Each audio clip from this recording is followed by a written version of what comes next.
of the Mile, as Rick mentioned, is a private invitation-only lip sync competition that happens in a living room in New Jersey. This is the 6th year it's been held, and basically the rules for the contest are: if you attend the party, you are expected to perform a live lip sync act. What song you choose, what people you recruit for your act, your choreography, your costume, that is all up to you. The next few slides are some previous presentations that we've seen. It started as the brainchild of 2 former Bay Area improv comics, or improv comedians, who gave up that dream and instead decided to earn paychecks. And they've recruited their friends who also have that same sort of creative instinct and want to find a way to display. Let's see. At the end of every evening, this is from a Madonna medley that was held in 2010.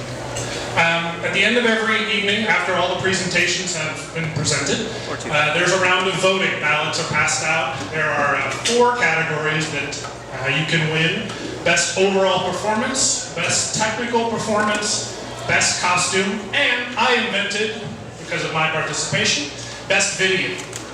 This is me and my friend Chad. We are Run DMC, if you can't tell. And on the other side of that wall are Aerosmith. If you remember the video, you'll see what's about to happen. But all of the sets are built in a wood shop.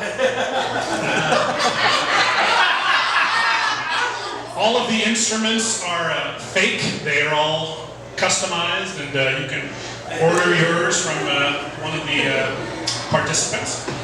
He built that set with breakaway parts. Those fake Marshall amps move, and behind that is some paper that we were able to kick our way through with our shoeless or laceless Adidas. And each year that it has progressed, it has gotten more and more complicated. You work on your own act in secret. You recruit people and you tell them to not tell anybody else what you're doing. I was recruited by the hostess there, who's doing Steven Tyler. This is the guy with the wood shop, again, fake instrument. He made this wood shop. This was a brilliant Elvis Costello.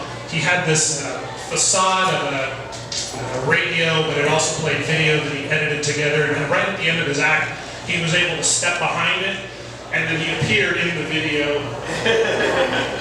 It's amazing the amount of work. I was not able to attend the first few years, so in year 3 I began supplementing that by filming videos. And this is the rock I have to push up the hill every year. This is how they all start, me standing in front of a camera with lyrics, with a lot of notes, after my children and wife have gone to bed, and just thinking up whatever I can possibly think of. In 2011, I saw this gimmick on YouTube where a guy sang 4-part a cappella with himself. And I decided to co-opt that idea, create distinct characters. I chose Psychedelic Shack by the Temptations because there are different lead singers, and let my imagination run wild, creating what that guy sounded like or what that guy would sound like. And then I started, you can actually tell by the facial hair. Here I have full beard, so that I had to start with that. And then I worked on Mr. Low Notes here, so I shaved off the bottom part. Then I worked on Drunky over there with his mustache, and last my high note character.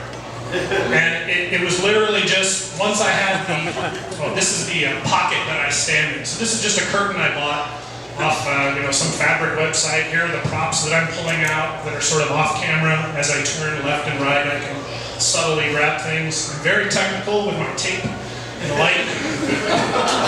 It's a high-tech operation, no doubt. I wanted to talk really about I have a day job, I have family, I don't have a lot of creative, or I didn't have a creative outlet until I started really throwing myself into this, and it's been incredibly liberating for me, but also my family. I have 2 girls, 6 and 3, who know all the words to Psychedelic Shack. They think Daddy is hilarious. These are all just props pulled from their room. These are their pom-poms. This thing around my neck is my daughter's dress. Tambourine, that's my wife's wine. That's Rick's shirt, my daughter's sunglasses. It's completely, whatever I think of or whatever props I can scrounge. Again, this is a rehearsal shot. I was working with water and working out the timing. I'd film it. I'd start, let's say on a Monday, and I'd just rehearse, come up with bits as I could, record the rehearsals, and then, once I had one solid one, I'd match the other ones in, see where there was dead space. If there was a big gap, I'd fill it in any way I could. This is from this year's video, which has not been seen. This is a rehearsal for, anybody know? Smothers Brothers, correct! This is again my partner Chad, working. The concept was that we would do 3 videos. Because we're both veterans of videos of Lip Synco, we decided 1 video was not enough. So the concept this year was to do 3 videos. The first one takes place, or is meant to look like it's early, 50s Smothers Brothers. When you see it, you'll notice there are no camera cuts. It's all done in 1 take. And we changed that style for each video. In the second one, you'll see, again, no cuts. It's all done in 1 take, but there are some subtle zooms. This is meant to look more like the Smothers Brothers television show. Notice my air guitar. It's my favorite detail. And too late, I had the idea that Chad should progressively lose his hair throughout the videos. We'd already filmed him, and I just noticed, man, Chad's so bald. He should have been fully haired in the first one. And this one's meant to look like later 70s. This is actually based on a video that's on YouTube. We took this obscure background. We decided mustaches and turtlenecks were much more 70s than white shirts and ties. This double stand-up bass is, again, a fake instrument made in a wood shop with yarn strings. And that's the cover of my first album, A Smother Alone. And that's my presentation. Thank you.